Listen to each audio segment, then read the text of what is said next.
বিতর্ক যেন বিপিএলের পিছু ছাড়ে না। পেমেন্ট না পেয়ে বাংলাদেশ ছেড়েছেন পাকিস্তানি তারকা ক্রিকেটার ইমাদ ওয়াসিম।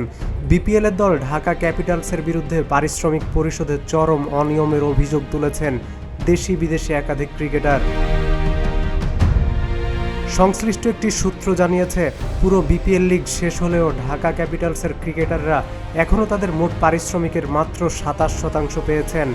লিগ শুরুর সময় সম্মানের 25% দেয়া হলেও লিগ শেষে খেলোয়াড়দের হাতে দেয়া হয়েছে মাত্র 2 লাখ টাকা করে। অথচ ফ্র্যাঞ্চাইজির সঙ্গে চুক্তি অনুযায়ী 10 জানুয়ারির মধ্যে ক্রিকেটারদের মোট পারিশ্রমিকের অন্তত 75% পরিশোধ করার কথা ছিল। পেমেন্ট বিষয়ে ঢাকা ক্যাপিটালসের প্রধান নির্বাহী কর্মকর্তা আতিক ফাহাদের সঙ্গে যোগাযোগের চেষ্টা করা হলে তাকে ফোনে পাওয়া যায়নি। ক্রিকেটারদের অভিযোগ, তিনি তাদের ফোনও ধরছেন না।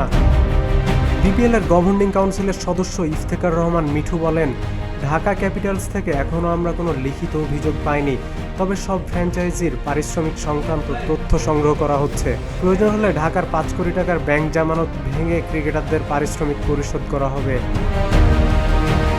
পারিশ্রমিক সংকট নিয়ে ঢাকা ক্যাপিটালসকে ঘিরে তৈরি হওয়া এই বিতর্ক এখন বিসিবির নজরে।